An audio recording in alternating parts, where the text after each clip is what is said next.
Welcome back. Viewers, we are less than a year away from the crucial elections in the state of Tamil Nadu. Of the 5 major southern states, the NDA is currently in power only in Andhra Pradesh, and the NDA is now setting its sights on Tamil Nadu.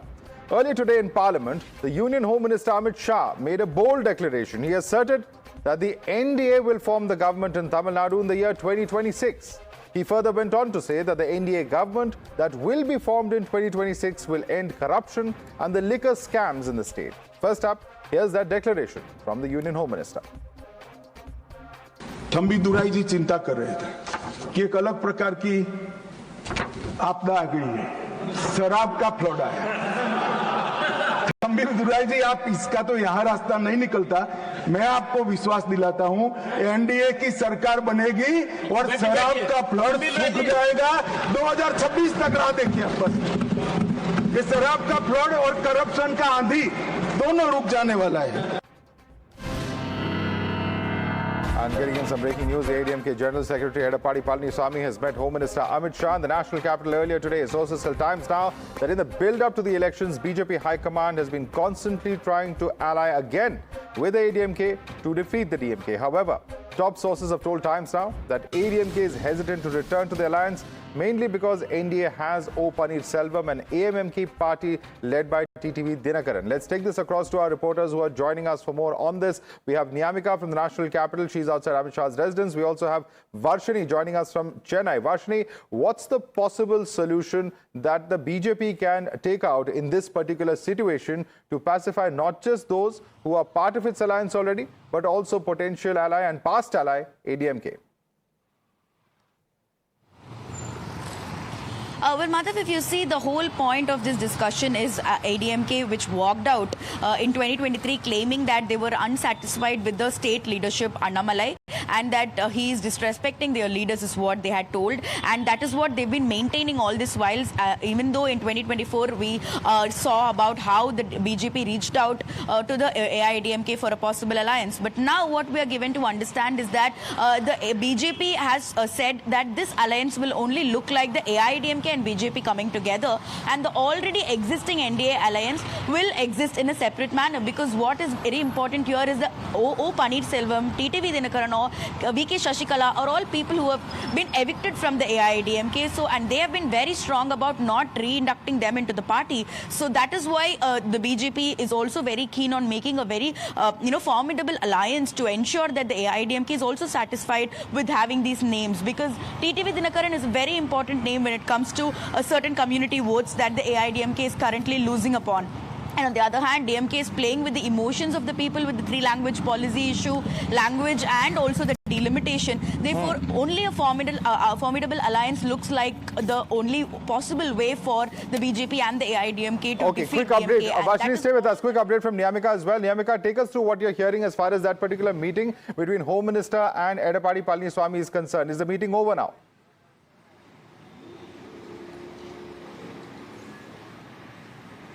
Well, yes, indeed, Madhav, and I would first like to show you the visuals here as we are just standing outside the residence of the Union Home Minister Amit Shah.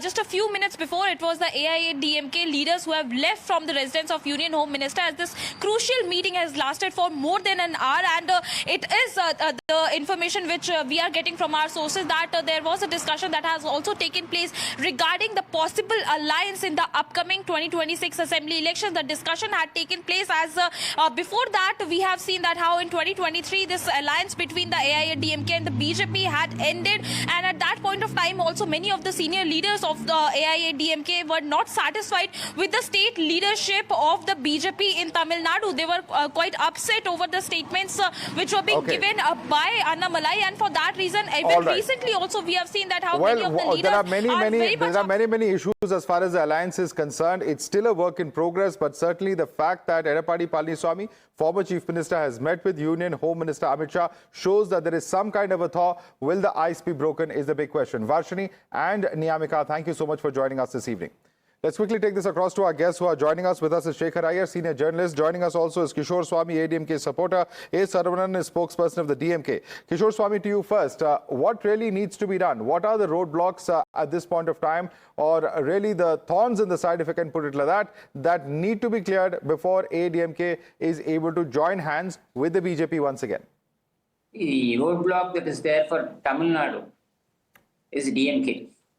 And it has been a roadblock from the time Karunanidhi took over the reins of the state, of the party. So that has to be removed. The DMK has to be removed from power. That is the priority. Now, having said that, already the General Secretary of the AIADMK has come out and clearly mentioned that when it comes to 2026, the priority, as I said earlier, is eradication of DMK from the seat of power. And for that, we'll have to ensure that all the anti-DMK votes, we try to consolidate as much as possible. Before I go across to Saravanan, Shekhar Iyer, that's a utopian thought, but sometimes 2 + 2 in politics does not mean 4. It is a fact that unless the BJP and the ADMK contest together, perhaps it will be difficult for them to be able to take on the DMK. But in this situation, where the DMK finds itself in a very comfortable position, how easy or difficult will it be for any potential alliance even to disrupt or dislodge the DMK?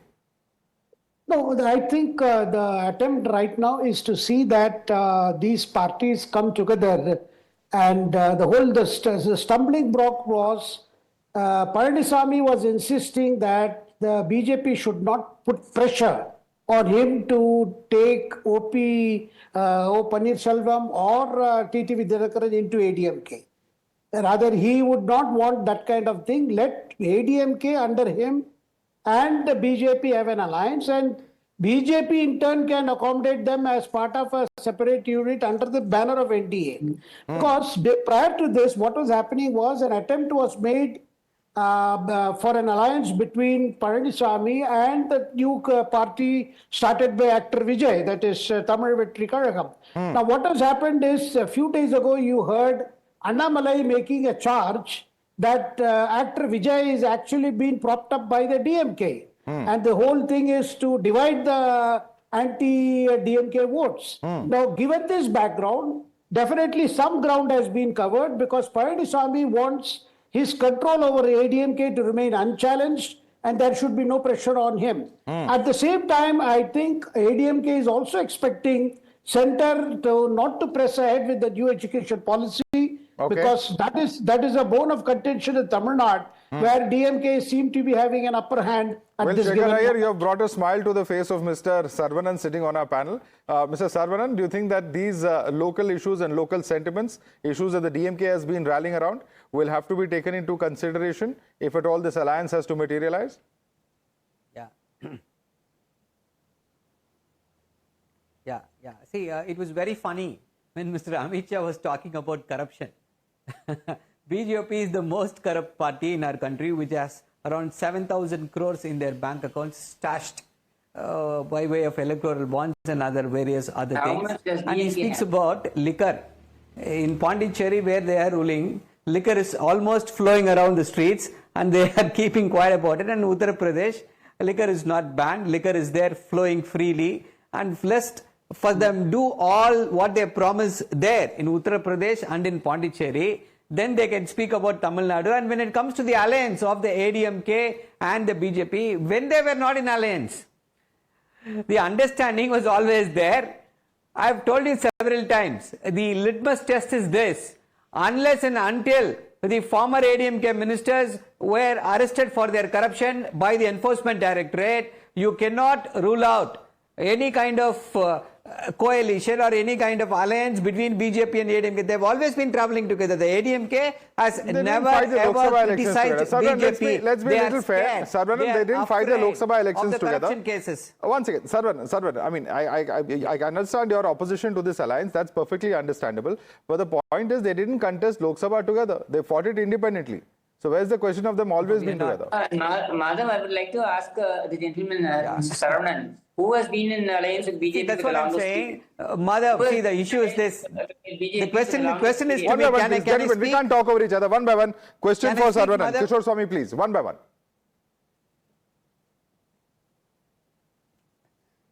Yeah, see, that's what I'm telling you. The ADMK has never ever criticized the BJP for its anti-Tamil policies, anti-welfare of the Tamil Nadu people's policies, the NEP, the 3-language formula and everything. They say they are for the 2-language formula.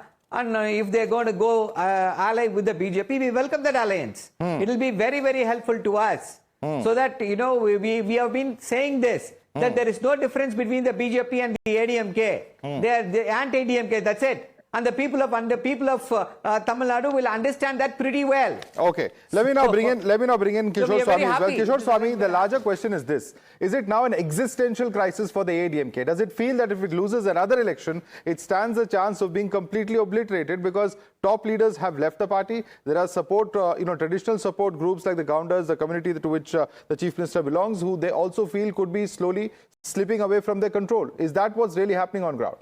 The issue and priority is not about ADMK. The issue and priority is about the welfare of Tamil Nadu.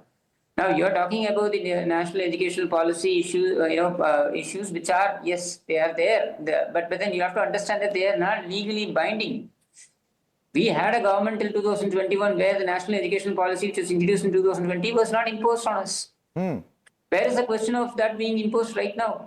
No, so will you be asking the BJP to go easy on these issues? Because that's what seems to be the suggestion of Shekhar Iyer. Clearly, the national education policy is not binding legally. There is no binding on any state. There is a question of they imposing it or we opposing it. Okay. Nationally speaking, I want to bring in America Narayan. America Narayan, if the BJP and the ADMK do come together, their chances, their prospects increase. That's the traditional thinking, of course. And that also, spells trouble for Congress, which really has its stronghold at the moment in the southern part of the country, whether it's its own ruled states or at least its allies within the India alliance who have control over those states.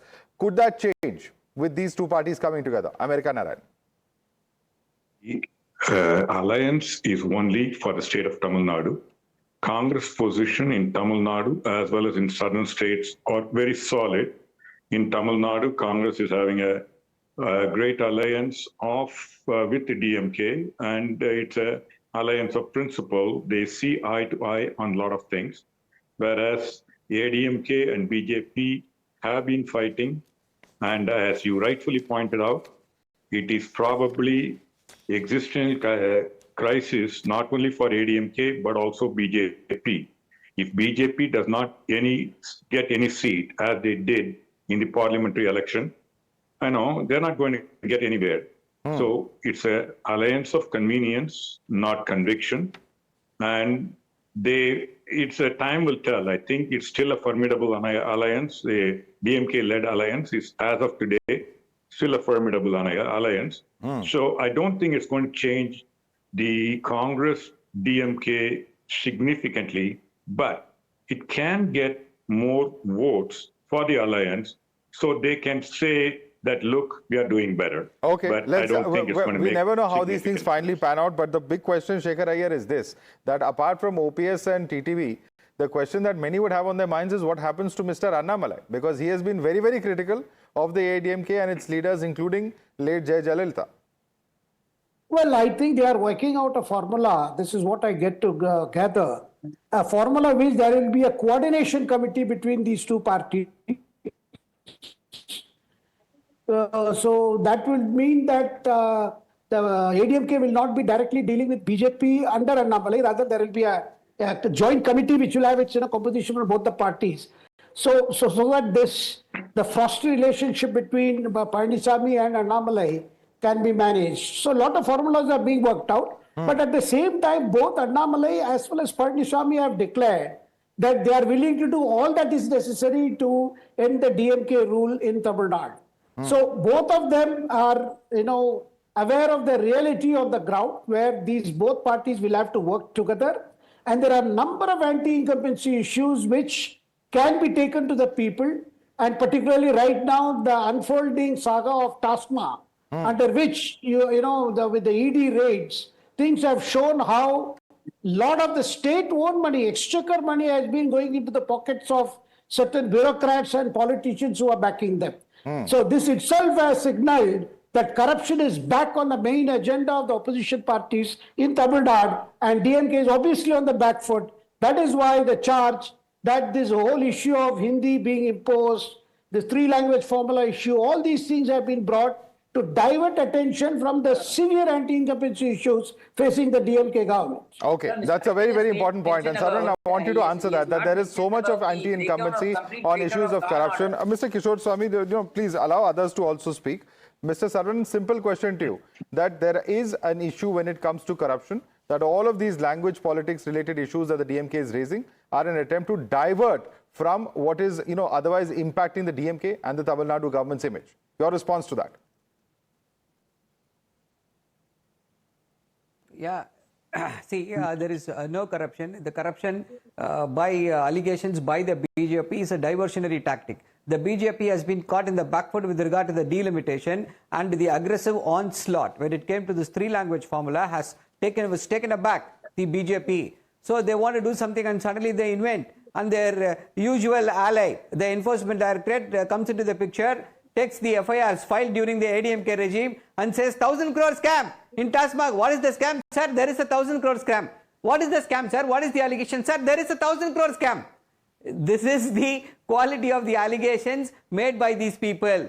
People of Tamil Nadu are very well aware there is a pro-incumbency in the state of Tamil Nadu. The welfare schemes that has been promulgated, that has been propounded by our leader, Mr. M.K. Stalin, under the Dravidian model of governance, is being practiced everywhere.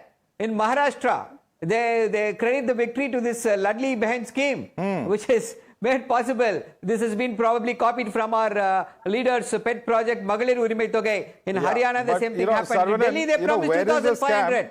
Where is the scam was the famous last words of another significant politician here in Delhi called Arvind Kejriwal. That's all I will say on that, who was incidentally your ally in the India Alliance. But Kishore Swami, these allegations are reckless, they are baseless, they have no merit. Quickly respond to the DMK, please. See, the allegations are in the court.